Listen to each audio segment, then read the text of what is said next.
ಇನ್ನು ರಾಷ್ಟ್ರದ ಮೇಲೆ ಯಾವ ರೀತಿಯಾಗಿ ಇದು ಪರಿಣಾಮವನ್ನ ಬೀರಬಹುದು ಈ ಗ್ರಹಣ ಅನ್ನುವಂಥದ್ದು?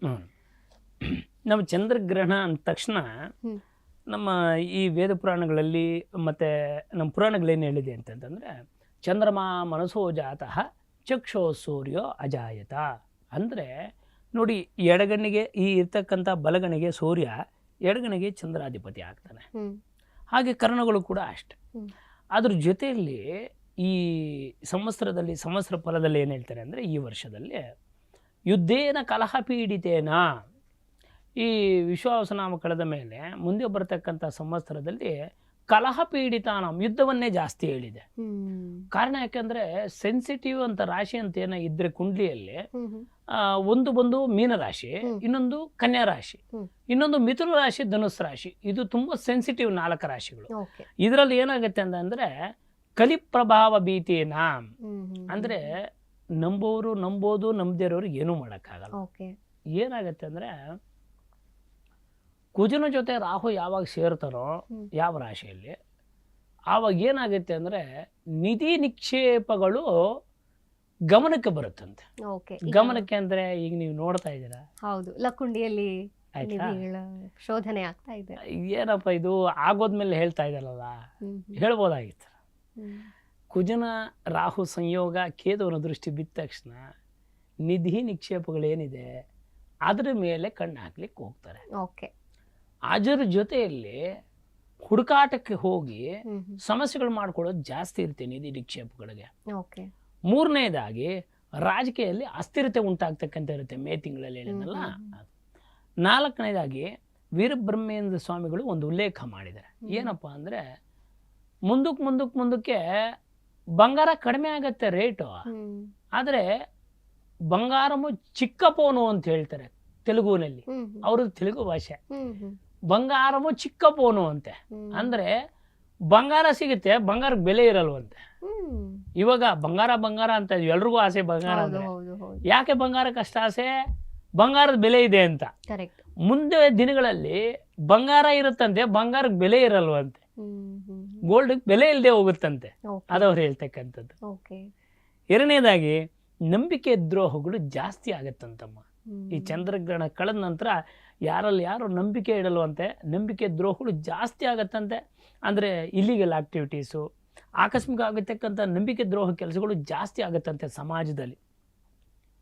ನಂತರ ಆಕಸ್ಮಿಕವಾಗಿರ್ತಕ್ಕಂಥ ಈ ಗುರುವಿನ ಮನೆ ಶುಕ್ರ ಬರೋದರಿಂದ ಯಾರೋ ಸ್ವಾಮೀಜಿಗಳು ಅಂತ ಅನಿಸ್ಕೊಂಡಿರ್ತಾರೋ, ದೊಡ್ಡ ದೊಡ್ಡ ಗುರುಗಳು ಅಂತ ಅನಿಸ್ಕೊಂಡಿರ್ತಾರೋ, ಅವ್ರಿಗೇನಾಗುತ್ತೆ ಅಂದರೆ ಆರೋಗ್ಯ ಸಮಸ್ಯೆನೂ ಆಗಬಹುದು. ಎರಡನೇದಾಗಿ ಯಾರೋ ಮಾಡೋ ತಪ್ಪುಗಳ ಅಪವಾದ ಗುರಿಗೆ ಆಗಿ ಸೆರೆಮನೆ ವಾಸವನ್ನು ಅನುಭವಿಸ್ಬೋದು. ಅದಕ್ಕೆ ಗುರುವಿನ ಮನೆಗೆ ಶುಕ್ರ ಬರಬಾರ್ದು ಅಂತ ಹೇಳೋಕ್ಕಾಗಲ್ಲ, ಯಾಕಂದರೆ ಗ್ರಹ ಪರಿಭ್ರಮಣ ಮಾಡಬೇಕಾದ್ರೆ ಬರಲೇಬೇಕು. ಅದರಿಂದ ಈ ಥರ ದೊಡ್ಡ ದೊಡ್ಡ ಗುರುಗಳು ಅಂತ ಯಾರು ಅನ್ಸ್ಕೊಂಡಿರ್ತಾರೆ, ಪೀಠಾಧಿಪತಿಗಳು, ಇವ್ರು ಏನಾಗುತ್ತೆ ಅಂದರೆ ಗ್ರಹಗಳು ಯಾರೂ ಭೇದ ಮಾಡಲ್ಲ. ಗ್ರಹಗಳು ಒಳ್ಳೆಯ ಸ್ಥಾನಕ್ಕೆ ಬಂದಾಗ ಒಳ್ಳೇದು ಅನುಭವಿಸಿ ಅಂತ ಹೇಳ್ತಾರೆ, ಕೆಟ್ಟ ಸ್ಥಾನಕ್ಕೆ ಬಂದಾಗ ಕೆಟ್ಟದ್ದು ಅನುಭವಿಸಿ. ಏನು ಗುರುಗಳೇ ನವಗ್ರಹಗಳು ಅಂತ ಹೇಳ್ತೀರಾ? ಯಾವೀ ನವಗ್ರಹಗಳು? ಈ ನವಗ್ರಹಗಳಿಗೂ ಇದಕ್ಕೆ ಏನು ಸಂಬಂಧ ಅಂದರೆ, ವಿಶೇಷವಾಗಿರ್ತಕ್ಕಂಥದ್ದು ಭೂಮಿಗೆ ನಮ್ಮನ್ನು ಕಳಿಸ್ಬೇಕಾದ್ರೆ ತಾಯಿ ಗರ್ಭದಿಂದ ದೇವರು ನಮ್ಮನ್ನು ಖಾಲಿ ಕಳಿಸಿಲ್ಲ. ನಮ್ಮಲ್ಲಿ ಮೂಲಾಧಾರದಿಂದ ಇದು ಸಹಸ್ರಾರ ತನಕ ಇಲ್ಲಿ ಚಕ್ರನ ಇಟ್ಟು ಕಳಿಸಿ ಅನ್ಷಟ್ ಚಕ್ರಗಳು. ಅದರಲ್ಲೇನು ಯಥಾಯೋಗ್ಯಂ ತಥಾ ಗುರು. ಯಾರು ಅವುಗಳನ್ನು ಆಧ್ಯಾತ್ಮಿಕ ಹಾದಿಯಲ್ಲಿ ಯಾರು ಮಾಡ್ಕೊಂಡು ಹೋಗ್ತಾರೆ ಅವರು ಖಂಡಿತವಾಗಲೂ ಧರ್ಮ, ಅರ್ಥ, ಕಾಮ್ಯ, ಮೋಕ್ಷ 4ರಲ್ಲೂ ಪಟ್ಟು ಕೊನೆಯಲ್ಲಿ ಮೋಕ್ಷಕ್ಕೆ ಹೋಗ್ತಾರೆ. ಹಿಂದಿನ ಕಾಲದಲ್ಲೆಲ್ಲ ಜವಾಬ್ದಾರಿ ಮುಗಿಸಿ, ಮಕ್ಕಳದೆಲ್ಲ ಜವಾಬ್ದಾರಿ ಮುಗಿಸಿ ಕಾಶಿಗೆ ಹೋಗ್ತೀನಿ ಅಂತ ಹೊರಟೋಗ್ಬಿಡೋರು. ಅವಾಗ ಯಾವ ಬಸ್ಸು ಇಲ್ಲ, ಟ್ರೈನು ಇಲ್ಲ, ಫ್ಲೈಟು ಇಲ್ಲ. ಕಾಶಿಗೆ ಹೋಗ್ತಾ ಇದೀವಿ ಅಂದರೆ ಅದು ಅವ್ರ ಕೊನೆ ಅಂತ. ಅಂದರೆ ಏನು ಹಿಂದಕ್ಕೆ ಬರ್ತಾರಲ್ಲೋ ಗೊತ್ತಿಲ್ಲ. ಅಂದರೆ ಇದನ್ನು ಯಾಕೆ ಹೇಳ್ತಿದ್ದೀನಿ ಅಂತಂದರೆ, ನಮ್ಮ ದೇಹದಲ್ಲಿ ನವಗ್ರಹಗಳನ್ನ ಇಟ್ಟಿದ್ದಾರೆ. ಅದಕ್ಕೆ ಕರಾಗ್ರೇ ವಸತೆ ಲಕ್ಷ್ಮಿ, ಕರಮಧ್ಯೆ ಸರಸ್ವತಿ, ಕರಮೂಲೆ ಸ್ಥಿತೆ ಗೌರಿ, ಪ್ರಭಾತೆ ಕರದರ್ಶನಂ.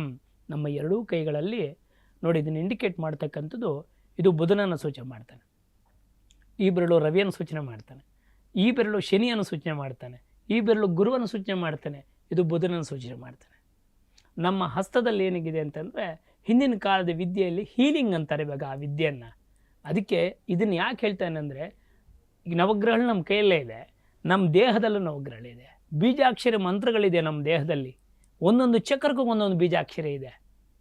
ಕೆಲವರು ಹಿಂದಿನ ಕಾಲದಲ್ಲಿ ಇವಾಗ ಅನಸ್ತೇಷಿಯಾ ಇದೆ, ಆಪರೇಷನ್ ಇದೆ, ಟ್ರೀಟ್ಮೆಂಟ್ ಇದೆ, ಟ್ಯಾಬ್ಲೆಟ್ ಇದೆ. ಆದರೆ ಹಿಂದಿನ ಕಾಲದಲ್ಲಿ ಚರಕ ಸುಶ್ರುತ ಇಬ್ಬರು ಕೂಡ ವಿತೌಟ್ ಆಪರೇಷನ್ ಎಲ್ಲ ಮೇಲ್ ಮಾಡ್ತಾಯಿದ್ರು. ಸುಶ್ರುತ ಸಂಹಿತೆಯಲ್ಲಿ, ಚರಕ ಸಂಹಿತೆಯಲ್ಲಿ ವಿತೌಟ್ ಆಪರೇಷನ್. ಓಟಿ ಅಂತಕ್ಕಂಥದ್ದು ಆವಾಗಲೇ ಇತ್ತು, ನಮಗೆ ಗೊತ್ತಿರಲ್ಲ ಅಷ್ಟೇ. ಇವಾಗ ಓಟಿ ಅಂತೀವಿ, ಆವಾಗಲೇ ಇತ್ತು ಓಟಿ ಚರಕ ಸುಶ್ರುತನ ಕಾಲದಲ್ಲಿ. ಅದರಿಂದ ವಿತೌಟ್ ಆಪರೇಷನ್ ಮಾಡಿದ್ದು ಮೊದಲು ಚರಕ ಸುಶ್ರುತ. ಅದರಿಂದ ಆಯುರ್ವೇದದಲ್ಲಿ ಪಿತಾಮಹರವರು. ಆದರೂ ಕೂಡ ವಿಶೇಷವಾಗಿರ್ತಕ್ಕಂಥ ನವಗ್ರಹಗಳಂದು ಏನರ್ಥ, ನಮ್ಮ ದೇಹದಲ್ಲಿರೋದೆಲ್ಲ ನವಗ್ರಹಗಳೇ. ಅದರಿಂದ ಕಣ್ಣು, ಮೂಗು, ಬಾಯಿ, ನಾಲಿಗೆ, ಚರ್ಮ ಏನೇನಿದೆಯೋ ಈ ಹಲ್ಲಿಗೆ ಕೂಡ ಚಂದ್ರಕಾರಕ. ನೋಡಿ, ನಮ್ಮ ಈ ಗ್ರಹಣ ಆದಮೇಲೆ ಹಲ್ಲಿನ ಸಮಸ್ಯೆಗಳು ಜಾಸ್ತಿ ಆಗುತ್ತೆ, ಗ್ರಹಣ ಮುಗಿದ ಮೇಲೆ. ಅದರಿಂದ ಈ ನವಗ್ರಹಗಳಿಗೆ ಯಾಕಪ್ಪ ಇಷ್ಟೊಂದು ದೊಡ್ಡ ಮಹತ್ವ ಅಂತಂದರೆ, ನಮ್ಮ ದೇಹದಲ್ಲಿರೋದೆಲ್ಲ ನವಗ್ರಹಗಳೇ. ನಾವು ಈ ಕ್ಯಾಮ್ರನ್ನ ಏನಂತೀವಿ, ರಾಹು ಅಂತ ಹೇಳ್ತೀವಿ ಕ್ಯಾಮ್ರನ್ನ. ನಂತರ ಅದು ನೋಡ್ತಾ ಇರ್ತಕ್ಕಂಥ ಕೇತು ಅಂತ ಹೇಳ್ತೀವಿ, ಛಾಯಾಗ್ರಹ ಅಂತ ಕರೀತಾರೆ. ಅಂದರೆ ನಮ್ಮ ಕ್ಯಾಮ್ರಾನು ಕೂಡ ರಾಹು ಅಂತ ಕರಿತೀವಿ ನಾವು. ಹಾಗಾಗಿ ಈ ಬೆಳಕು ಅಂತಕ್ಕಂಥದ್ದೇನೋ ಜ್ಯೋತಿ ಅಂತ ಕರಿತೀವಿ. ಆ ಬೆಳಕಿಗೆ ಯಾರು ಕಾರಕ? ರವಿ ಆಗತ್ತಾನೆ. ಅದಕ್ಕೆ ನಾವು ಕೂತಿರ್ತಕ್ಕಂಥ ಜಾಗದಲ್ಲಿ ಎಲ್ಲ ಕೂಡ ನವಗ್ರಹಗಳಿದೆ. ಅದಕ್ಕೆ ನವಗ್ರಹ ಡಿಪೆಂಡ್ ಆಗಿ ಯಾಕೆ ಎಲ್ಲರೂ ಭವಿಷ್ಯವನ್ನು ಮಾತಾಡ್ತಾರೆ, ನವಗ್ರಹ ಡಿಪೆಂಡ್ ಮಾಡಿ ಎಲ್ಲವನ್ನೂ ಯಾಕೆ ಮಾತಾಡ್ತಾರೆ ಅಂದರೆ, ಅದು ನಮ್ಮ ಅವಿಭಾಜ್ಯ ಅಂಗ, ಅದು ನವಗ್ರಹಗಳು. ಅದರಿಂದ ವಿಶೇಷವಾಗಿರೋದು ಪ್ರೀತಿ ಪ್ರೇಮದ ವಿಚಾರಗಳು ಜಾಸ್ತಿಯಾಗಿ ಅದರಲ್ಲಿ ಲವ್ ಮಾಡ್ತಕ್ಕಂಥದ್ದು, ಹಿಂಸೆಗಳು ಪಡ್ತಕ್ಕಂಥದ್ದು, ದುಡುಗಿ ಪ್ರಾಣಗಳನ್ನು ಕಳ್ತಕ್ಕಂಥದ್ದು ಇವೆಲ್ಲವೂ ಜಾಸ್ತಿ ಆಗುತ್ತೆ. ದಯವಿಟ್ಟು ನಿಮ್ಮಲ್ಲಿ ಮನವಿ ಮಾಡ್ತಕ್ಕಂಥದ್ದು ಏನಂದರೆ, ಅಂಥ ದುರಂತಕ್ಕೆ ಕೈ ಹಾಕೋಕ್ಕೆ ಯಾರೂ ಹೋಗಬೇಡಿ. ನಾನು ಹೇಳ್ತಕ್ಕಂಥದ್ದು ಏನಾದರೂ ಇತ್ತಾ ಅದನ್ನು ಕೂತು ಸಮಾಧಾನ ಮಾಡಿಕೊಂಡು ಜೀವನವನ್ನು ಕಾಪಾಡ್ಕೋಬೇಕು. ನಮಗೆ ಜೀವ ಕೊಡೋ ಅಧಿಕಾರ ಇಲ್ಲ, ಜೀವ ತೆಕ್ಕೊಳ್ಳೋ ಅಧಿಕಾರ ನಮಗಿಲ್ಲ. ಯಾಕೆಂದರೆ ಅವನು ಕೊಟ್ಟಿರ್ತಕ್ಕಂಥ ಜೀವ. ಆದ್ದರಿಂದ ಜೀವನದಲ್ಲಿ ತಾಳ್ಮೆ, ಸಹನೆ ಯಾರಿಗಿರುತ್ತೋ ಅವ್ರ